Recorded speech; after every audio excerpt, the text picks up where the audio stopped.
Welcome, everybody. We are glad to have you for our virtual roundtable today. I decided to take my wife on a date here in Starbucks and for the roundtable itself. Here's why, because her love language is, well, I think it's coffee. At least that's what mine is. We are so excited to be a part of this conversation today with Dr. Gary Chapman. He's been influenced to so many of us in my wife and I's early life.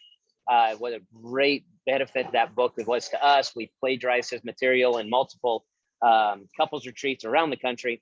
And now we have an opportunity to hear from him today. But before we go any further, welcome. We are so glad each and every one of you are here today. We have a great conversation, a great Q&A that Jason Schuler has set up for us. Thank you, Kylie, for all of this being under your leadership. And Jeremy Rands, we're going to kick it over to you. Let's get started off right. Hey guys, good to see you today. I'm excited about this roundtable as well. And I'm going to ask Chris Rule, would you tell us your love language? Tell us your wife's love language, and then pray for us. And if you don't know, you... They're allowed to change a little bit over time, aren't they? My love language is primarily words of affirmation, and Holly's is physical touch. And so, yep. But well, let's go to the Lord in prayer on that note. Heavenly Father, thank you for this time. Thank you for the opportunity to sit and listen and learn. God, we do pray that those that would see this live and those that would see this later would be blessed by the content. Thank you for giving us the opportunity to be here. In Jesus' name, amen. Amen.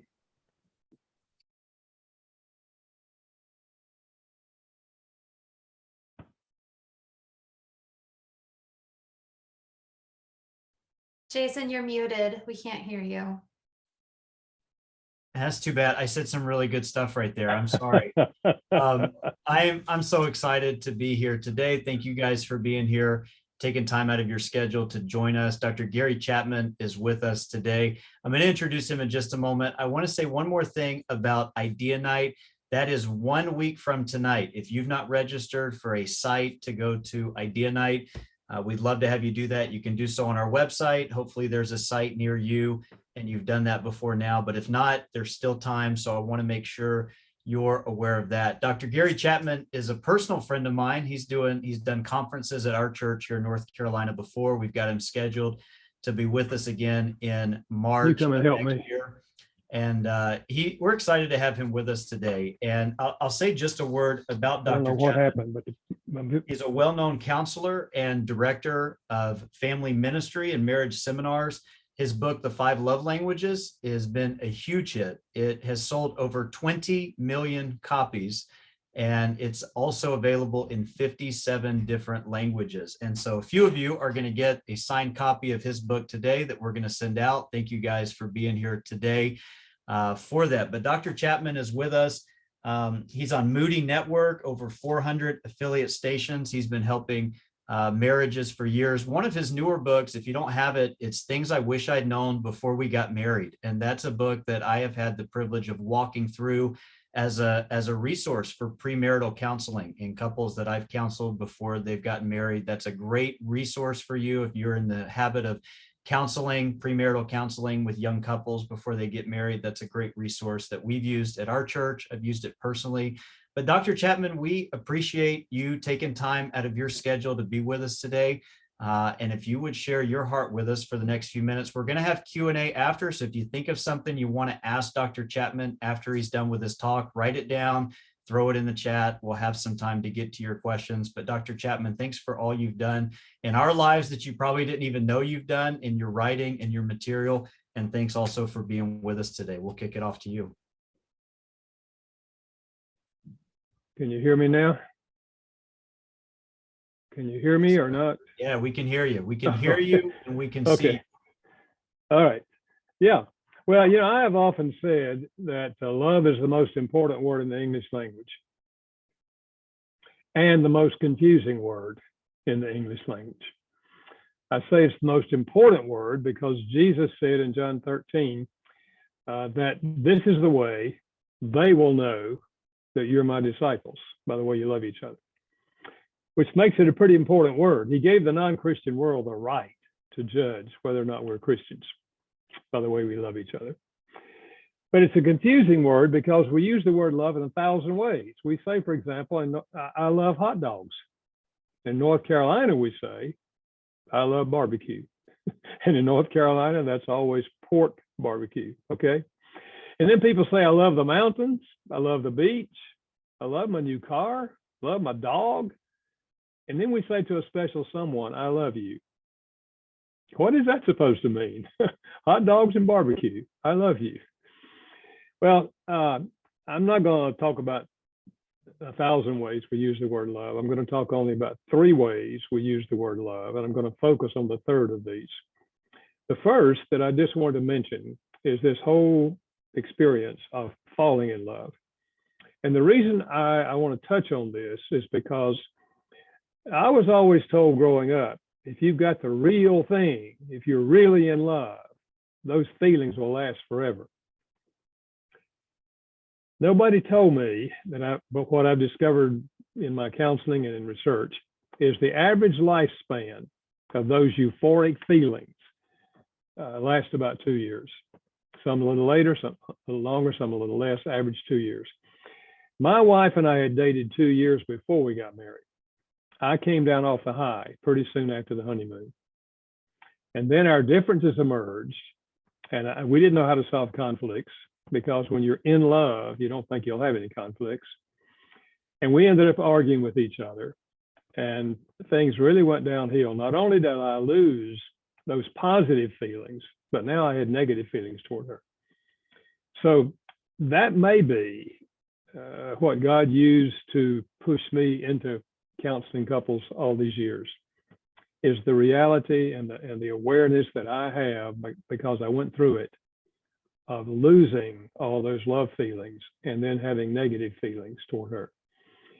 So maybe at the end, I'll tell you how that all turned around. But this kind of love is in the Bible. I think you read the Song of Solomon, chapter 4, chapter 5, you're reading a husband and a wife that's in love with each other. I mean, it's just powerful. I mean, all these words, they describe each other. You know, there's no flaw in you. You'd stand out above 10,000. I mean, it's there. And I think Adam must have felt that when he saw Eve. I don't know what he said, but at any rate, it's very real. I'm not putting down falling in love. It wouldn't matter if I did. It's a human phenomenon. But I do believe we need to help young people realize this is not the foundation for marriage, because you will come down off that high. And then the second way we use the word love is not nearly as exciting, but far more important, and that is love as an attitude. You know, when you read in Ephesians 5:25, husbands, love your wives as Christ loved the church and gave himself for it. You think he's talking about get those euphoric feelings for her like Christ has the euphoric feelings? No. He's talking about an attitude. You have the same attitude toward your wife that Christ had toward the church. And what was that attitude? He came to give himself away for us. I mean, that's the gospel we preach. And so that's an attitude. You see, we don't choose our emotions, but we do choose our attitude. Every single day, we choose our attitude. And if we have an attitude of love, which is, I am in this relationship to enrich your life. If you're talking about children, I'm your parent in order to enrich your life. We have an attitude for people throughout the day, anyone.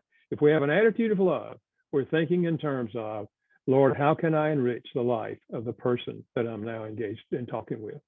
So I'm not going to talk a lot about that, because we do talk about that periodically in church. Love your neighbor as you love yourself.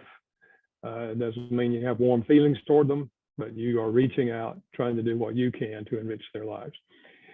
But the third way we use the word love is one we really don't talk about that much in church, and that is love as an emotional need. Almost everyone agrees that one of our deepest emotional needs as humans and on the human level is the need to feel loved by the significant people in your life. And if you're married, the person you would most like to love you is your spouse. In fact, if you feel loved by your spouse, life is beautiful. But if you don't feel loved by them, but rather you feel like they don't love me, they wish they weren't married to me, life begins to look pretty dark. And just as much of the misbehavior of children grows out of what I call an empty love tank, that is, the child doesn't feel loved by the parents, adults also have a love tank. And much of the misbehavior of adults grows out of an empty love tank. Now, that doesn't explain it. That doesn't minimize the wrongness of that bad behavior, but it often grows out of, emotionally grows out of an empty love tank. So it's exceedingly important that we learn how to keep the love tank full in a marriage and how to keep the love tank full in the lives of our children. And it also applies in all human relationships, close human relationships. So people have asked me, how did I discover the 5 love languages? And it really grew out of my counseling. I'll never forget the first time it dawned on me that what makes one person feel loved does not make another person feel loved. A couple came in, I didn't know them, I'd never met them. I found out later they'd been married to each other for 30 years. They sat down and the wife started talking immediately. And she said, Dr. Chapman, let me just tell you first up, we don't argue. We don't believe in arguing. And we don't have any money problems. She said, I was reading an article that said money is the biggest problem in marriage. She said, not for us. And she went on with 2 or 3 more positive things. And I was beginning to wonder, did they come in here to tell me what a good marriage they have? But then she started crying. And she said, but Dr. Chapman, the problem is, I just don't feel any love coming from him. We're like roommates living in the same house. He does his thing, I do my thing. There's nothing going on between us. And she said, I feel so empty. And I don't know how long I can go on like this. Well, I looked over at him and he said, I don't understand her. I do everything I can to show her that I love her. And yet she sits there and tells you what she's been telling me. She doesn't feel loved. He said, I don't know what else to do. And I said, well, what do you do to show your love to her? He said, well, I get home from work before she does. I start the evening meal. Sometimes I actually have it ready when she gets home. If not, she'll help me. We eat together. Then I wash the dishes. And every Thursday night, I vacuum the floors. And on Saturday, I wash the car, I mow the grass, I help her with the laundry. And he went on. I was beginning to wonder, what does this woman do? It seemed like he was doing everything. And he said, yeah, she sits there and says she doesn't feel loved. I looked back at her, she started crying again. And she said, Dr. Chapman, he's right. He's a hardworking man. She said, but we don't ever talk. We haven't talked in 20 years. He's always mowing the grass, washing the dishes, walking the dog, always doing something. You understand what's going on? A sincere husband who is doing everything he knows to do to show his wife that he loves her, and a wife who doesn't get it emotionally. And after that, I kept hearing similar stories over and over again. And I knew there had to be a pattern to what I was hearing. So eventually I took time to sit down and read several years of notes that I made when I was counseling and asked myself the question, when someone said, I feel like my spouse doesn't love me, what did they want? What were they complaining about? And their answers fell into 5 categories. And I later called them the 5 love languages. And I started using that in my counseling. That if you want her to feel love, you got to learn how to speak love in her language. If you want him to feel love, you got to learn to speak love in his language. And I would help couples discover their love language, challenge them to go home and try it. And sometimes they would come back in 3 weeks and say, Gary, this is changing everything. The whole climate's different now. And then I used it in small groups in the church, and the same thing would happen. Probably 5 years later, I thought, you know, if I could put this concept in a book and write it in the language of the common person, maybe I could help a lot of couples I would never have time to see in my office. Little did I know, as was said earlier, as Jason said earlier, the book is sold now over 20 million copies and been translated in over 50 languages now. People ask me, how do I explain that? Because every year, the book's been out now almost, I think this year's 30 years. And every year it sells more than the year before. That doesn't happen. And I say the short answer is God. And the long answer is God. That's all I know. I do think what has happened on the human level is couples read the book, the lights come on, they realize how they've been missing each other in expressing love. They take the quiz, they learn each other's language, they begin to speak it, and the love tank begins to get filled. Then they want their brother and his wife, they want their sister and her husband, they want their mother and their daddy, and it's kind of gone all over the world, word of mouth. So I think it does address that deep need for love. And when I give marriage seminars around the country, I do 10 or 15 a year with Moody Publishers. And they select churches, and I go in and do the seminar on Saturday. Every Saturday, I will have half a dozen people come up and say, Gary, I just want you to know that book saved our marriage. We were next door to divorce, and someone gave us that book, and the lights came on. So it's a helpful concept, and many of you I know have already used it. You're already familiar with it. Now, we did not put a lot of scriptures in that book, and we did it on purpose. Moody Publishers had just started a new imprint called Northfield Publishers. And the concept was, what if we write books that every Christian will know that these things are in the Bible? But what if we write it so non-Christians won't be turned off immediately and say, well, this is a religious book? So we didn't put scriptures in there, but every one of these love languages that you will well know are found in the scriptures. I can give you just an example of each one as we go through them. So let me just get them back on the front burner with you. I know that most of you know them, but let's get them on the front burner. One is words of affirmation. Using words to affirm the other person. You look nice in that outfit. I really appreciate what you did. You know, one of the things I like about you is just using words. You know, Proverbs, I think it's 18:21, says life and death is in the power of the tongue. You can kill people by the way you talk to them, or you can give them life. 1 Corinthians chapter 8 and verse 1 edifies. Love builds up. So it's simply using words that build up the other person. I did have a lady say to me once, she said, Gary, I know it would be good to give my husband some positive words. She said, but to be honest with you, I can't think of anything good to say about the man. I said, well, does he ever take a shower? She said, well, yes. I said, how often? She said, well, every day. I said, if I were you, I'd start there. Honey, I appreciate you taking a shower. I said, there are men who don't. I've never met a man, never met a woman. You couldn't find something good to say about him. The second love language is gifts, and these are in no particular order. Gifts. It's universal to give gifts as an expression of love. In Ephesians chapter 5 and verse 25, the verse I gave earlier, husbands, love your wives as Christ loved the church and gave himself for it. In that illustration, Christ himself is the gift. James chapter 1, verse 17, all good gifts come down from the Father of light.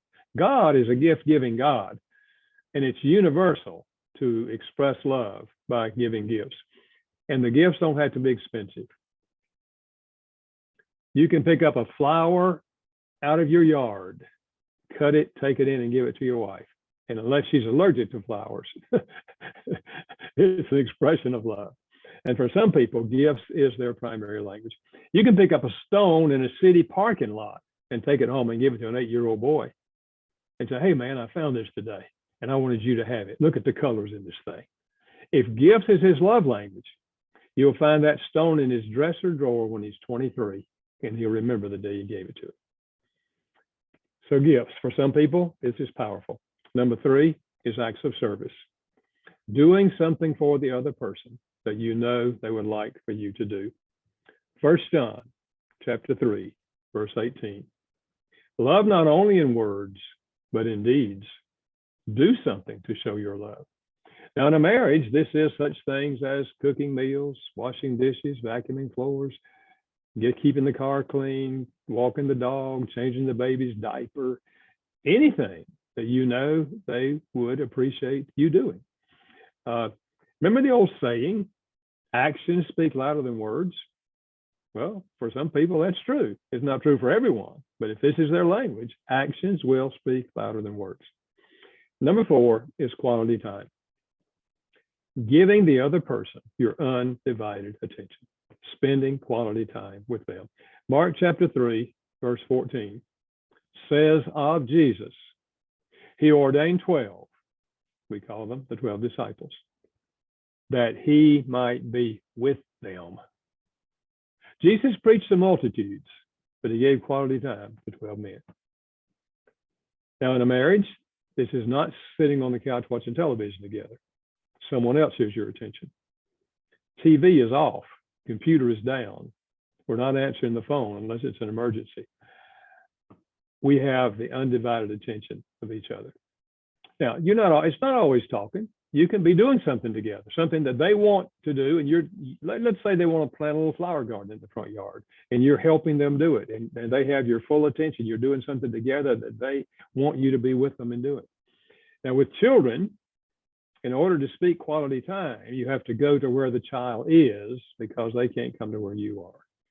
So when they're little and crawling on the floor, you get on the floor and you give them your full attention.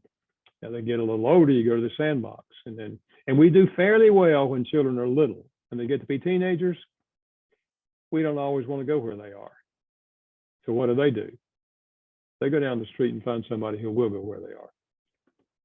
I suggest when your children become teenagers, whatever their interest is, you get in it. If they're into sports, you get into sports. If they're into music, you get into music. Whatever, you get into it so you can spend time with them doing things that they enjoy doing. Okay. And then number 5 is physical touch. We've long known the emotional power of physical touch. Mark chapter 10, verses 13 through 16. Jesus was speaking to the multitudes and people started bringing their children to Jesus. You remember this. And the disciples rebuked them, rebuked the parents, as if to say, this is for adults, not for kids.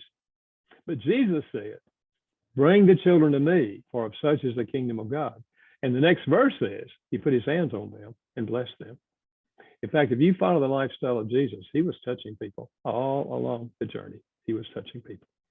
So the basic concept is that each of us has a primary love language, very similar to spoken language.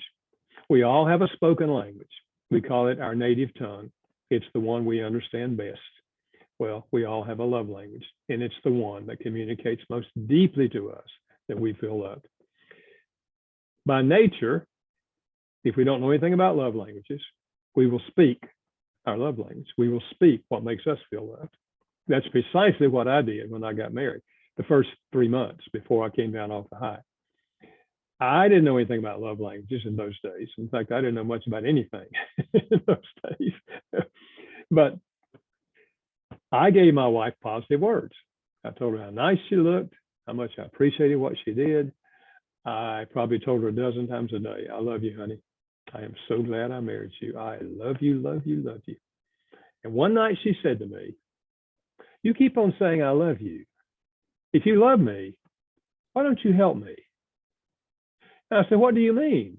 And she said, well, you don't ever offer to do the dishes or, wash the dishes, and you don't ever vacuum the floor. You don't ever clean the toilet. And I didn't say this, but what I was thinking,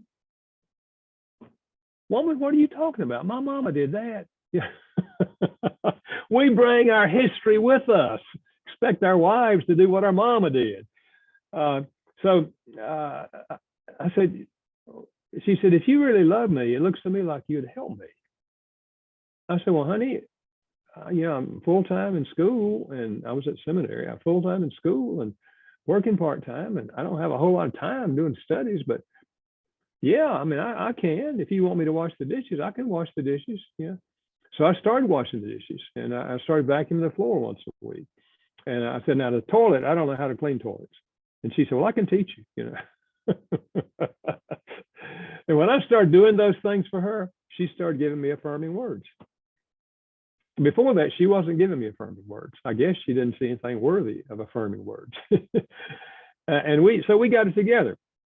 You see, many people had good marriages before I ever wrote the 5 love languages. Okay.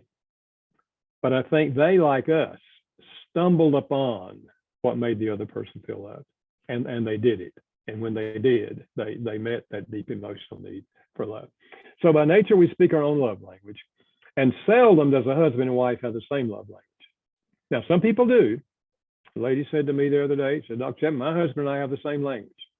I said, great, what is it? She said, acts of service. She said, but the things I want him to do that make me feel loved are different from the things he wants me to do to make him feel loved. See, same language, just different dialects. I call them dialects. So obviously the answer is we have to learn to speak the other person's love language. And now this is a choice. And this is where the attitude of love comes in.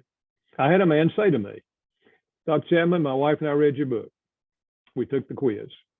Her love language is acts of service. But I'll tell you and her, if it's going to take my washing dishes and my vacuuming floors for her to feel loved, she can forget that. And I said, that's your choice. If you choose to live with a woman who has an empty love tank, that's your choice. I said, I much prefer to live with a wife who has a full love tank. I said, I've lived with both. Same woman, early years, empty love tank. Later years, full love tank. I much prefer the latter wife. I said, my wife's language is acts of service. And that's why I do wash dishes. I do vacuum floors. I do clean toilets. I do take out the trash. And she tells me I'm the most wonderful husband in the world. I said, I know that's a hyperbole, but it feels good to me. So that's the basic concept. And in terms of the pastorate, this has application, first of all, supremely in your marriage. I'll tell you the most sobering question I've ever asked myself. What if every husband in my church loved his wife the way I love mine? What if every parent in my church parented children the way I parent mine? That'll sober you up. But children have a love language, and you can discover a child's love language by the time they're 4 years old. Just observe their behavior. How do they respond to you and other people? My son at that age, when I would come home from work, he'd run to the door, grab my leg, and climb on me. He's touching me because he wants to be touched. That's his love language. My daughter never did that. At that age, she would say, Daddy, come to my room. I want to show you something. Quality time. She wanted my undivided attention. So the love language is there early on in the relationship. So it's important, first of all, in our family. But then it applies in any close human relationship we have. Let me just throw this in before I close and let you ask questions. This has tremendous implications for volunteers in the church. And you know, without volunteers, the church wouldn't exist. I mean, they do a lot of that work. But the reason people volunteer, and in our country, about 50% of adults volunteer somewhere every year. Some Christians, some not Christians, they volunteer. They volunteer primarily because they want to make a difference in the world. They want to make the world better. Christians volunteer because they feel like it's serving God by serving others, and that's exactly true. But the reason they stay in that volunteer position often is because they feel appreciated by the people with whom and for whom they work. If they don't feel appreciated, they will sometimes give up that position and go volunteer somewhere else. So it has a lot of implications. I remember, and I close with this, I remember I was walking down the sidewalk beside our church a few years ago, and our children's director at the time was a young man. And I just stopped. He was standing beside the fence in the playground. I just stopped and I said, you know, I don't know that I've ever told you this, but I really, really appreciate all that you're doing with our children's ministry. I said, from my perspective, the children's ministry is one of the most important things in this church. And I just really appreciate what you're doing in leading our lay people and all in the children's ministry. And he said, well, thank you, Dr. Chapman. Thank you. I really appreciate that. The next week, I got a handwritten letter from him telling me how much it meant to him that I stopped and gave him those words of affirmation. Turns out his primary language was words of affirmation. So this has a lot of implications in terms of creating a positive climate in the church with our volunteers. Now, obviously, if you got a large church and a whole lot of volunteers, you can't relate directly to each one of them. But the people with whom they work and under whose leadership they work, if they get appreciation from those people, man, they're loyal. They don't get appreciation, they find reasons why maybe they need to resign this year. So, okay, let me just stop there and let you ask questions, and we can go anywhere you want to go. I mean, I don't necessarily have answers, but I'm always happy to hear questions. Dr. Chapman, thank you for sharing that. What we're going to do now, is transition into some questions. For those of you that don't have your cameras on, that's okay. If you want to send a question into the chat, that would be fine. Those of you that want to ask a question directly to Dr. Chapman, you can unmute yourself and ask, or you can raise your hand, let us know. But any questions you have, and this could be relationally, something with your spouse, something with your children, the ministry that you're serving in, any questions you guys have for him, I'll throw it to you guys now to feel free to ask those. Who wants to start us off?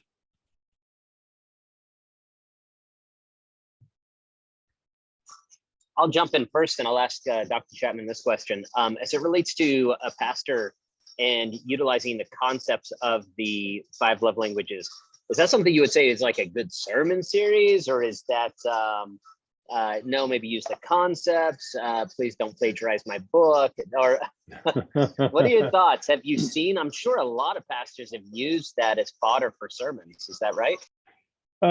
Yes, I'm sure that is true. I remember years ago when the pastor of First Baptist Church Atlanta, whose name slips me right now. As you get older, you forget names, but y'all know who I'm talking about. He preached a sermon on 6 love languages, or maybe it was 7 love languages, and he used my 5 and threw in a couple more. He didn't make any reference to the book or anything, but somebody said, "What do you think about that?" I said, "I think it's wonderful." It's not, I'm not. The more people talk about it, the more people will read the book. But yeah, I don't know that it would be a series. It could be a series, of course, because every one of these, there's biblical illustrations of every one of them. But especially, certainly in the church, if you have classes that relate to marriage, whether it's pre-marriage classes or whether it's marriage enrichment classes, that certainly is a place to use this concept. And so it can be used anyway and anywhere in the local church. But I think getting people plugged into this reality can really enhance marriages. If couples really get this and they learn each other's language and they speak it on a regular basis, it creates a totally different atmosphere in that marriage. And it's easier to work through everything else, the conflicts. It's easier to work through them once you both feel loved by each other. Good question. Chris Rule, I saw your hand. Did you have something you wanted to unmute and ask? Yeah, it's kind of got answered a little bit, but maybe you could speak into, you obviously noticed the love languages. How would you go about, before, instead of just giving everybody a test, how would you go about finding out other people's love language? Or is that just something you just try to act them all out? Yeah. There's 3 informal ways. One is observe their behavior. If you're close enough to them, observe their behavior. That's the one I mentioned with children. How do they typically relate to each other, to other people? If they're always giving high fives and patting people on the back, that's a clue that maybe physical touch is their language. If you hear them always giving words of encouragement to people, that's a clue. Just observe if they're always giving gifts to people. It's not always true. Some people will speak one language and that really need another. But that's the first clue. Observe their behavior. Secondly, what do they complain about? The complaint reveals the love language. A mother said to me the other day, she said, "Dr. Chapman, my 6-year-old son said to me, we don't ever go to the park anymore since the baby came." His love language is quality time. Before the baby came, he and his mother went to the park together. He had her undivided attention, and now he's not getting it. He's revealing his love language. So what does your spouse complain about? If a wife says, I just feel like we don't spend any time together anymore, she's complaining about not getting quality time. So we tend to get defensive if our spouse complains. If a wife would say that, a husband would say, what do you mean don't spend time together? We went to dinner Thursday night. What are you talking about? We get defensive, but really she's giving you valuable information. And ask yourself, what do you complain about in the marriage relationship? What do your kids complain about? And then the third is, what do they request most often?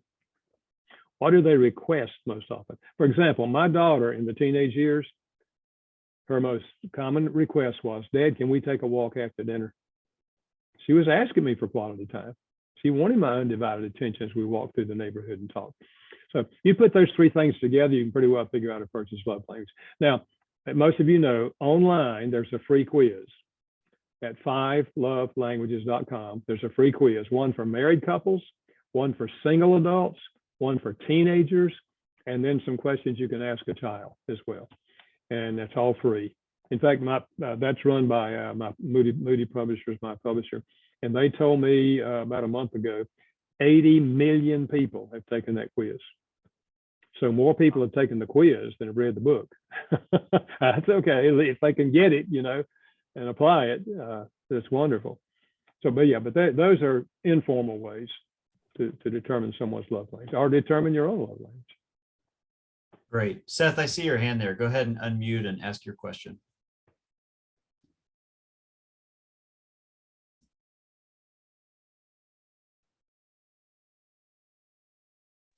All right, can you hear me? Yes. Yes. Yeah, I had a question. How have you seen, or do you have any advice for expressing and kind of working through the love languages with the aspect and dynamic of like ADHD in marriages? I have ADHD, and I am fairly certain my wife may have that as well, and I think that might cause some challenges just as far as like focus and attention and expressing those love languages. So have you had much experience in sort of that ADHD dynamic within a marriage? I have not. Yeah, I have not had a lot of experience in that, but I hear exactly what you're saying, and I think people who struggle with that would have to concentrate more.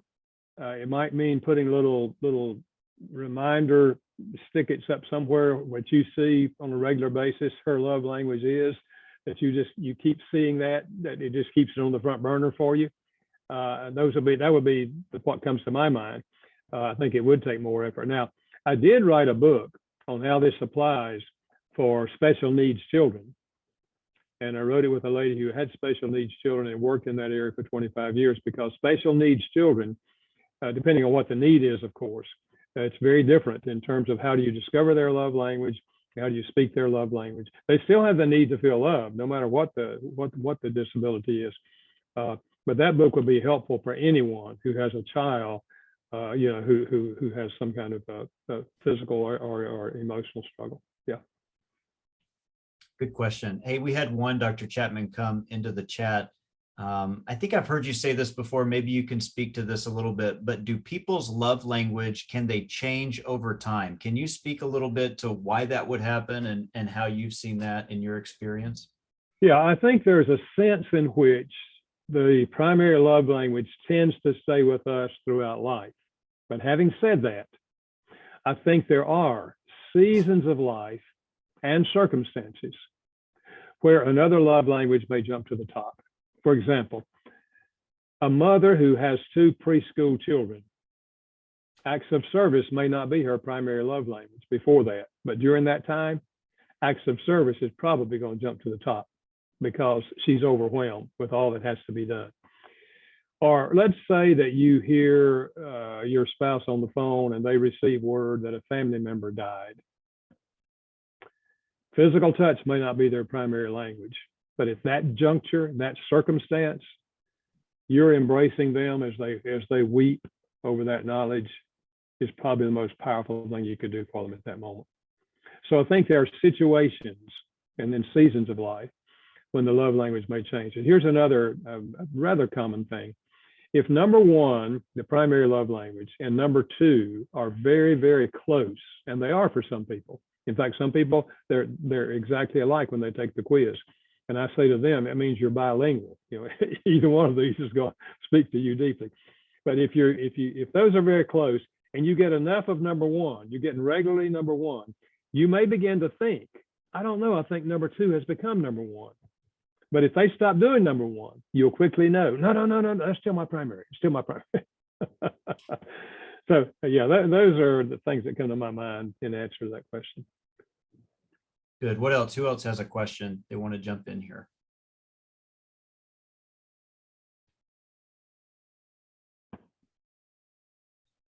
I've got one, Dr. Chapman. Remind me of your primary love language. Mine is words of affirmation, Okay. and my here's wife's is acts question. of service. My question is, what is the toughest love language for you to speak to somebody else? For you having, a words of affirmation, love language yourself, what of the other four, or maybe even that one, what's the most difficult love language for you to speak to others? It would be gifts. Typically, your number 5 is the one that's hardest for you to speak. The one that means least to you is the one that's hardest for you to speak. Now, so I'm not a gift giver. Just by nature, I'm not a gift giver. And I can get gifts. But here's what happened in our marriage. My dad had taught me to always give the woman gifts. So in the early stages there, I would give her gifts. I'd go out and buy her all kinds of things, clothes and everything. And almost everything I bought her, she would take back in exchange. And one day I said, honey, maybe we should just cut out the middleman. You just go buy what you want, She said, oh, I think that'd be great. Because gifts is not her love language. Acts of service is her love language. So, but yeah, I think your number 5, whatever it is, the one that's least important to you, there's a learning curve for that one. For example, I've had people say to me, I had a guy say to me, he said, Dr. Chapman, my wife's language is words of affirmation. And to be honest with you, I don't know how to do that. He said, I never received words growing up that were affirming. All I ever got was how bad I was. And he said, I don't know how to say words to her. And I said, okay. I want you to think a minute and tell me 3 things that you think your wife is good at. He said, well, she's a good cook. She's a good mother. And she's a good school teacher. I said, okay, I wrote them down. And then I wrote a sentence or 2 out beside each one of them, like on the cooking. Honey, I haven't told you this, but I really appreciate all the meals you cook. You're a really good cook. I just wrote out a sentence or 2 for each one of them. I said, now your assignment is to go home and stand in front of a mirror in a room by yourself twice a day this week and read these out loud, just so you hear yourself saying these things. And then you come back next week. He came back. I said, did you do it? He said, yeah. I said, now, can you say them without looking at your notes? And he did. He stumbled a little bit on one of them, but he did. I said, now, here's your assignment. For the next 3 weeks, you just say one of these to your wife each week for the next 3 weeks. He came back. I said, did you do it? He said, yeah. I said, how'd she respond? He said, well, on the 3rd week, she said to me, what's going on with you? I've never heard you give me so many compliments. I said, what did you say? He said, well, I just told her, honey, I'm just trying to learn how to express my love to you. She said, that is so sweet. So you see, we can learn how to speak any one of these languages. I had a father tell me, he said, Dr. Chapman, I read your book on children. I've got a 10-year-old son, and I know his love language is physical touch. But Dr. Chapman, my parents never hugged me. My dad never touched me. And I can't imagine walking up to my 10-year-old son and hugging him. I said, okay, we are where we are. I said, come up here and stand beside me. He did. I said, now, I want you to hit me on the shoulder lightly. Just hit me on the shoulder. He said, really? I said, yeah, just hit me on the shoulder. He said, okay. I said, now that's your assignment this week. Just walk up to your son somewhere during the week and hit him on the shoulder. I said, you can hit him and run if you want to. Hit him and run. Yeah. Next week, I said, okay, come up here again. Stand beside me. Hit me on the shoulder again. He did. I said, now, pat me twice on the back. And he did. And I said, that's your assignment this week. Hit him on the shoulder one time, and another time, hit him twice on the back. And I just walked him through little things like that till we got up to the hugging. And the week on the hugging, I said, okay, now come up here. Stand in front of me. I said, give me a hug. He said, really, Dr. Chapman? I said, yeah, just give me a hug. And I put my arm down. I said, give me a hug. And he eased in, you know, and then I just kind of grabbed him and pulled him to myself. I said, now that's your assignment this week. This is the week you're going to hug your son. Just walk up to him and hug him. Whew. He said, I'll try. And he came back and he did. I said, how'd it go? He said, Dr. Chapman, it felt so good. So you can learn to speak any one of these languages. It's just that you have to work harder on ones that are not meaningful to you or that you didn't receive growing up. That's good. Somebody else was about to say something when I jumped in. David, was that you? Yes, just really quickly. We're applying this to our marriage, and we're also using it in couples counseling in our churches. And there's a lot out today about, you know, living authentically and being your authentic self.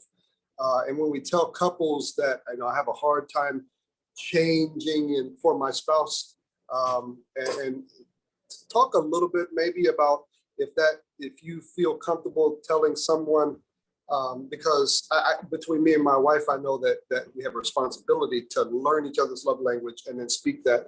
But if somebody's like the man that you said, you know, he mows and he cleans and that's how he shows love, do you tell the wife, you know, you should actually see that he's loving you? Or do you tell the husband, you need to change more to meet her where she is? Yeah, I think we can work on both sides of that. We can, in our counseling with people, we can challenge them to learn to speak their spouse's language, but we can also do what you said, and that is help the other person see that they are loving you. And I'll give you an example of that. I was speaking in Angola prison in Louisiana. Every guy in there was in there for life. It was an open meeting. We had about 300 men that attended. And I said, I want to try to share with you why you either felt loved growing up or did not feel loved growing up. And I shared the 5 love languages in that context. And when we got to the Q&A, a man stood up. I judged him to be about 30. And he said, I want to thank you for coming today, because for the first time in my life this afternoon, I realized my mother loves me. He said, I realized when you were giving those languages that my language is physical touch. He said, my mother never hugged me, never touched me. He said, the only time I ever remember getting a hug from my mother was the day I left for prison. He said, but you gave those other languages. And I realized she spoke acts of service. She was a single mom. She had 2 jobs. She kept food on the table. She washed our clothes. She kept my bed sheets clean. And by this time he was crying. And he said, Mama loves me. Mama loves me. Mama. And I started crying. So you see what he was getting it. She was loving me. It's just, it wasn't in my language, so I didn't feel it. So now he's giving her credit for it. So yes, I think we can go both ways in our counseling with couples. One question, Dr. Chapman, that was in the chat was in reference to Jesus. Do you think he had all 5 love languages as his primary, or do you think he had a specific one as his primary? What's your opinion on that? Any ideas? Yeah. You know, I've been asked through the years, what is God's primary love language? And it led me to go through the whole Bible looking on how God spoke his love, Old Testament and New Testament, through Jesus, you know, as well as the Old Testament. And what I found is God speaks all 5 of them fluently. I don't know that he has a primary. He speaks all 5 fluently. I ended up writing a book called God Speaks Your Love Language. And I dealt with 3 things.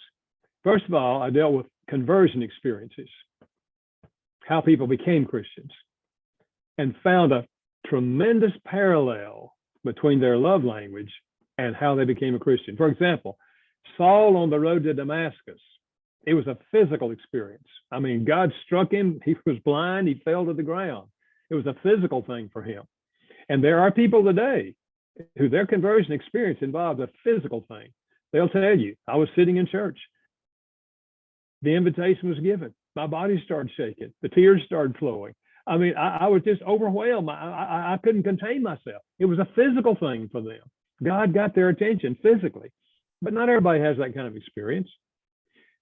Quality time people more typically come to Christ and accept him as Savior over a period of time. They start reading the Bible, they start reading Christian books, they start maybe going to church, and one morning in a quiet time, in a quiet place, they read something in the Bible and they become a believer. It wasn't physical at all. And so I demonstrate that we should not compare our conversion experience with somebody else's conversion experience. The important thing is, are we trusting in Jesus? And then the second part of the book is on this concept. Once we become believers, we tend to express our love to God in our love language. So physical touch people are the ones who are most likely and most naturally lift their hands in praise to God in a worship service, or get on their knees when they pray. Other people don't feel comfortable doing that. Yeah, it's not unnatural for me. Words of affirmation people, man, they love the words of the praise songs. They love the words of the hymns, and they love the word of the scriptures. I mean, they read it. The scriptures speak loudly to them. So we tend to express our love to God, and words people will just praise God in their prayers and thank God in their prayers. So you just go right down the line, and but just by nature, that's the way we most naturally express our love to God. But here's what happens, and I deal with this in the third thing. Expressions of love and worship to God can become routine. For example, an acts of service person, once they fall in love with Jesus, they volunteer to go work at the soup kitchen on Thursday nights. They're down there dipping beans, and every time they look up in the face of that person in front of them, they see Jesus. Man, it's a spiritual experience for them. But that was 10 years ago. They still go to the soup kitchen every Thursday night, and they still dip beans. But they're not really thinking about God. They don't see Jesus in the people. It's just what they do on Thursday night. And I say, God never intended our relationship with him to be mundane and routine. So maybe try some new dialects, or maybe some new dialects of your own language. I'm not saying quit dipping beans. I'm just saying maybe you could go rake the leaves for an elderly person in the fall. It's something different, some different kind of, and then maybe try some of the other languages, and you keep the relationship alive with God. It was a fascinating study, and I really, but I don't know, I went further than I think the question was. That's okay. I appreciate the additional commentary. Justin Reed, I want to get to you if you want to unmute and ask your question. Yeah. So how would you talk to someone who likes love to be more on the organic side and not on the, hey, you read a book and figured me out, and now you're just doing it out of sheer duty? Like for my wife, if she knows that like I'm trying to analyze her and trying to figure her out, it just doesn't seem as organic that I'm doing her love language because I'm trying to like rig the system. She likes it to be more natural and a surprise. And so how do you help overcome that? That's a good question. First of all, I would say this: we cannot read our spouse's mind. They might like for us to, but we cannot read their mind. Only way we know they like chocolate is if they tell us they like chocolate, or if we see them eating chocolate 4 or 5 times a day. We cannot read their minds. The other thing I would say is, and I understand what you're saying, because my wife, for example, has never taken a personality test. She said, I don't want to be put in a category. Now, in the love language thing, she's very happy that I'm speaking her love language, acts of service. So I understand what part of what your wife is saying there. I would say this, if that's a concern for her. Maybe once a week or every other week, you say to her, on a scale of 0 to 10, how full is your love tank? Or you could say, how much love do you feel coming from me? And if she says anything less than 10, you say, what could I do today that would help fill it, or that would help you feel more loved? And then she gives you, and it may not every week be her primary love language, because all of these are fine. I mean, in 1 week, she may want another one more than her primary. That's kind of a way of keeping this on the front burner without being in a rut because you're asking her on that particular day, what could I do today that would communicate my love to you? Yeah, so that's the way I would say. Good question. We've got time for one more question. And while you're thinking about that, Dr. Chapman gave us these discussion questions for review. I just threw those in the chat if you want to copy and paste. These would be good for you to go over with your spouse, maybe some of your church staff, deacons, volunteers, just for kind of personal reflection on the topic of the 5 love languages. So I think these are good questions for discussion and review.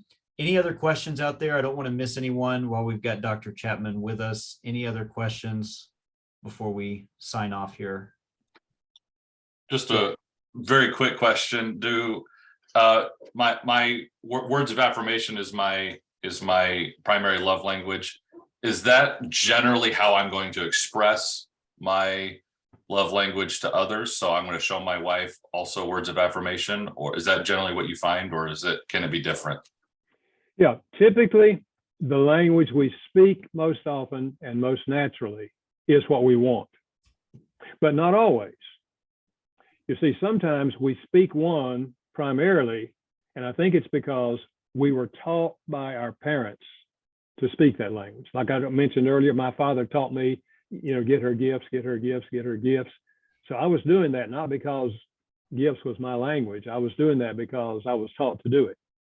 And so I think sometimes we are taught to speak one of these languages growing up, and we think that's the way you express love. So we do that most naturally, but it's not the primary love language that we want from the other person. So don't assume that if a person is speaking one language, most naturally, don't assume that is their primary language that they want to receive, because sometimes it is different. Yeah, good question. Good questions, guys. Thank you so much for the questions. Dr. Chapman, thank you for being with us today, giving us an hour of your time and wisdom. For more information, you can look up Dr. Chapman online. His Wikipedia information is not accurate. He has sold more than 11 million copies. He's in the 20 million range, and we appreciate him. I don't know who puts that stuff in on Wikipedia. It wasn't me. I don't know where they get all that. We got to get that fixed. But I appreciate your time invested in our group today. For more information on the 5 love languages, like you said, you can go online to 5lovelanguages.com, I think is what it is. You could take the assessment.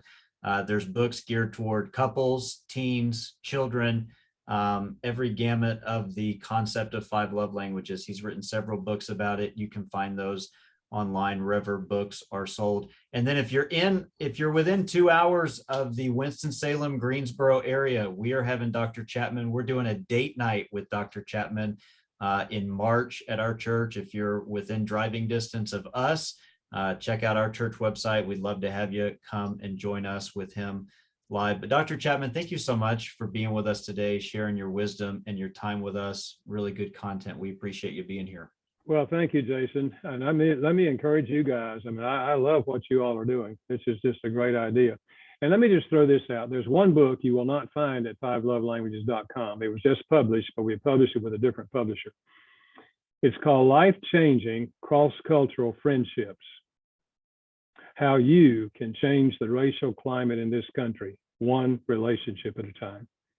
I wrote it with an African-American friend of mine. We've been friends for over 50 years. And the underlying question is this: what if every Christian in this country had at least one really close personal friend of a different race or culture? We believe it would change the culture.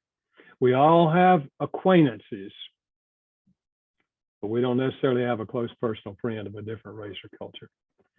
So that book you can get at Amazon, and we are really, really excited about it. We think it's going to, and as pastors, if you can read it yourself and then see what you think about, how do you share this with your church family? If anybody should be doing this, it's Christians, and so we can make a huge difference. Everybody's asking, what can we do today with all that, is going on? Well, here's something every single Christian can do, because God will give us the power and the courage to begin those kind of relationships. Awesome. That thank was you. great. I'm going to throw that book title into our Facebook page so that everyone will be able to pick up that book. Thank you guys for all being with us today. Idea Night is 1 week from right now. And then next Tuesday, we will be back, same time, same place. Tom Rayner is going to be with us with Church Answers. He's going to be sharing our talk next week. Thanks to all of you for joining us today. Dr. Chapman, thanks once again for being with us. We hope to have you back in the future. And all of you have a great week thinking outside the box. Take care, guys. Bye-bye. Thank you.